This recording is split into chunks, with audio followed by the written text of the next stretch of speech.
No, I want to take a quick minute to give you my impressions of the game. This is not a review. This is just my thoughts on the game.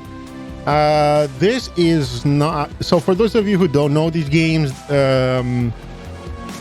these are cyberpunk sci-fi RPGs. And why do I say cyberpunk? It's because the universe of Shadowrun is heavily inspired by the universe of cyberpunk. Shadowrun is basically cyberpunk, but also with magic and magical creatures and magical races and all of that stuff. So it's kind of like cyberpunk and D&D had a love child. D&D had a love child there. That being said, this particular game, Shadowrun Returns, is it's a CRPG.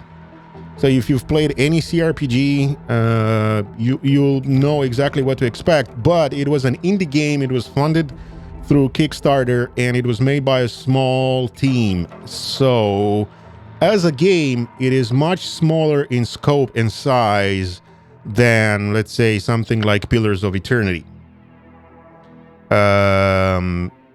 You don't have a lot of side quests. I think there's maybe 2 or something like that in the whole game.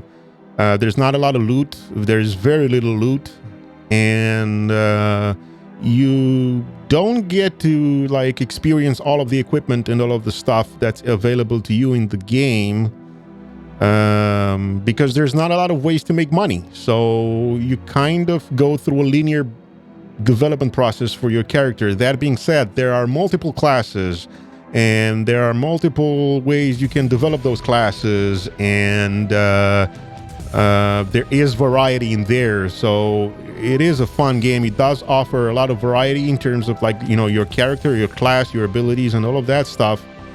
But in terms of gameplay, it is mostly a linear game with very few things to do outside of the main story. Very, very few things to do outside of the main story.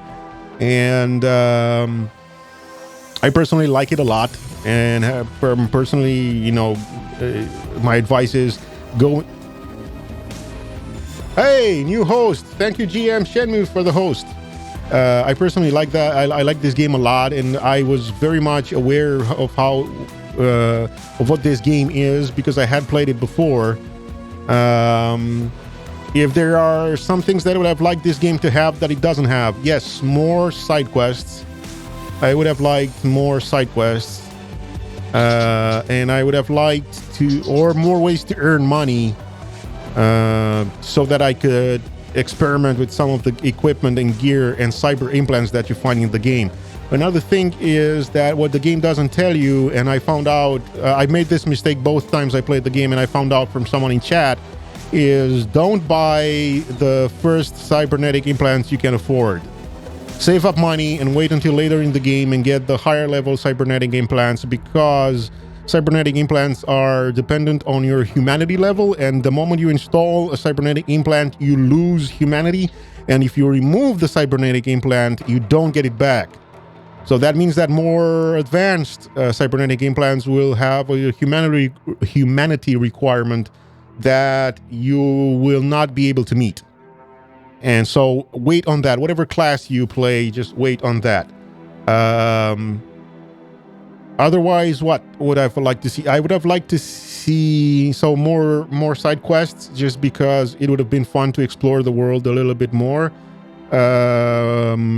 More loot, or more ways to make money so that I could buy more advanced gear and stuff. Like, you're kind of limited in the amount of money that you get. In my opinion, kind of limits you in the options that you have for experimenting with the stuff that you can actually buy, or you actually buy in the game that is already there. I'm not talking about them adding new things, but even the things that are in game, in my opinion, you kind of get a bit limited financially to what you can do. What else would I like to see?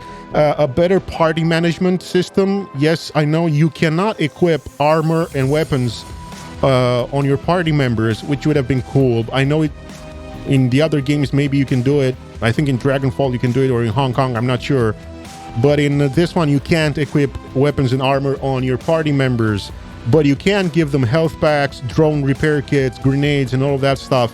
And I would have liked a better system, a better interface for equipping them with those things. The camera, so the game has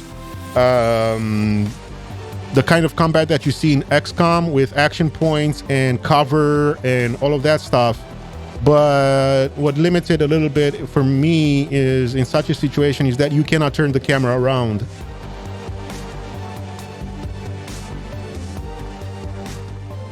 So you're stuck with one single camera perspective. And I kind of wish you could turn the camera around, but I know that's pretty difficult to do. Especially at this point in time with how the Unity engine was. At this point in time, I know that was a little bit tricky to do. It was tricky for these developers to implement a quick save feature. Initially, this game came out only with autosaves. I played it like that the first time it came out, and I had no issues, but now there is a quick save feature in this game, so there's no worry about that. Do I recommend this game? Yes, I 100% do recommend this game, but with a asterisk. I would not recommend buying this game alone. I think most stores, GOG and Epic Store for sure, and I think Steam as well,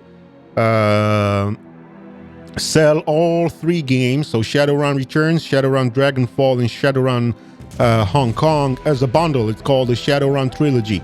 That's what I recommend to pick up. Because like I said, this is not a big game. It's not very long. It's not that complex in terms of story and gameplay options, because the story is kind of linear. So there's, yes, you do have choices here and there, but I think the story kind of plays out the same way for the most part. So I would definitely recommend getting the trilogy to get the most out of this universe and this series of CRPGs.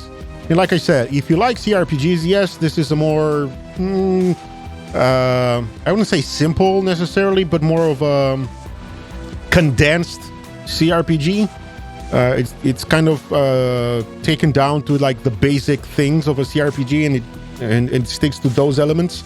But it is a really good game. I had a lot of fun playing it. The story is really interesting, and you kind of need to pay attention to a lot of the information that you get to understand the relationships between some of the characters in the game and how they connect to each other and what's going on. And yeah, I had a blast. Definitely recommend it. Hope you guys liked the streams, and we will be checking out Dragonfall and Hong Kong at a later date. So yeah, thank you very much for watching. If you want to see more of me and my low ability, because I'm not very good at games in general, I just play them for fun. If you want to see more of me, twitch.tv, The Weekend Slice. See you over there. Thank you very much for watching. Bye bye.